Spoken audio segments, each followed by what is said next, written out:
Philly and Miami. So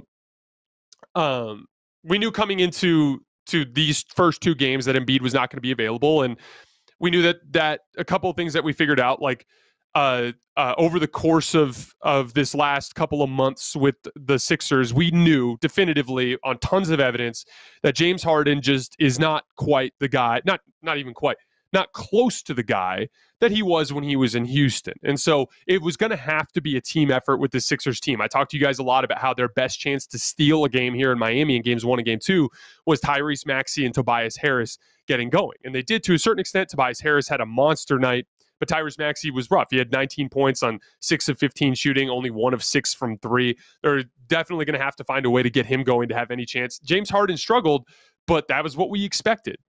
Like James Harden giving you as many assists as turnovers. James Harden giving you, I think he had 4 made field goals in the game. Like that's not going to be enough if he's going to be your central focal point. So he almost needs to become more of like a supporting character at this point. Tobias and Tyrese just have a better chance to create advantages. I thought the story of this game, and it's, you guys are going to have to bear with me here for a minute because this has been one of my personal soapboxes for the last couple of years. As I've told you guys, you cannot play traditional centers in the modern NBA in the playoffs at all.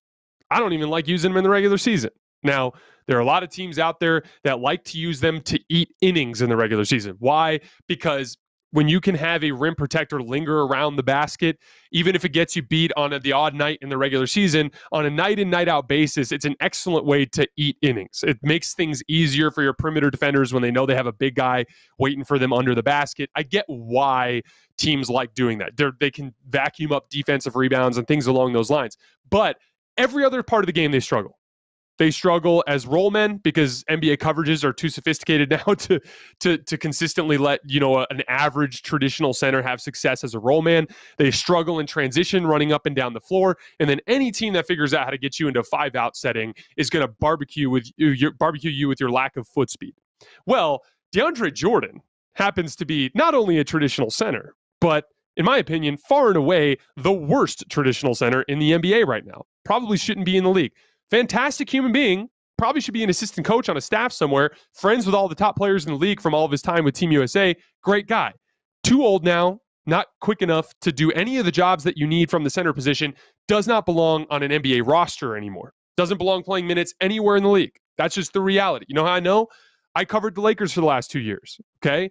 Literally when DeAndre Jordan was on the floor with LeBron, AD, and Russ, LeBron and Anthony Davis together, they could only score 97.6 points per 100 possessions.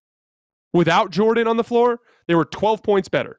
Even with Russ and all the trouble that he brought to the table.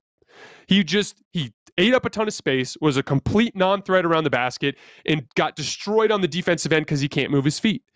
I saw tons and tons of minutes of it because Frank Vogel was insistent on starting him every single game to start the season. So I have a very intimate relationship with watching DeAndre Jordan play basketball. And I tweeted out before the game, I was like, we all know, because we got the report. Someone reported that the Sixers were going to start DeAndre Jordan. I immediately tweeted out that we all knew that the only chance that Philly had to try to go steal a game in Miami was to ditch DeAndre Jordan altogether and to play just go 5-out. And give up a ton of defensive rebounds, or give up a ton of offensive rebounds, give up some physical mismatches, give up some hook shots to Bam Adebayo in the lane, but thrive in the 5-out stuff. And maybe you can squeeze out a win and then bring Joel Embiid back and go to your traditional rotation. Well, it went exactly as you could have expected. 17 minutes of DeAndre Jordan, he was minus 22. Minus 22. I cannot wait until all the advanced metrics get updated so I can show you guys on a per possession basis just how bad it was. But that is going to be utterly disastrous. Doc Rivers after the game said, quote, "We like DJ. We're going to keep starting him whether you like it or not." End quote. Just stubborn to the end. Sounds exactly like the type of stuff that you would hear from Frank Vogel. People would be like, "Hey, Frank, all of this data, this overwhelming evidence just shows us that DeAndre Jordan should not be in the rotation. Why is he still playing?" And Frank would be like, yeah, we've seen the numbers, but, we like the things that DJ does out there, so we're going to keep going with him. Okay. Well, then you're going to keep losing. Because, like, and I get it. There's an ego that comes with coaches. That's to be expected. There's an ego that comes with every single profession. It is what it is. Like, but for whatever reason, specifically with NBA players and NBA coaches, there's this ever-growing schism that's happening that splits them from the general public, and their idea that, like, we have no idea what the hell we're looking at, and they know exactly what they're looking at. And you know what's funny? I played in college. That has nothing to do with the fact that I know the game of basketball. There are many of you listening who probably don't play, never played, but you have a great understanding of the game of basketball because you have spent a great deal of time studying the game of basketball. I have met basketball players, like good basketball players, who don't know the game. There are NBA players in the game right now, like good NBA players that don't understand the game of basketball really well. And then there are average to below average NBA players that are geniuses of the game. Your understanding of the game of basketball has very little to do with whether or not you could put basketball shoes on and go out and actually actionably do it. It has to do with study. And obviously some people just have a propensity to understand it more than others, okay?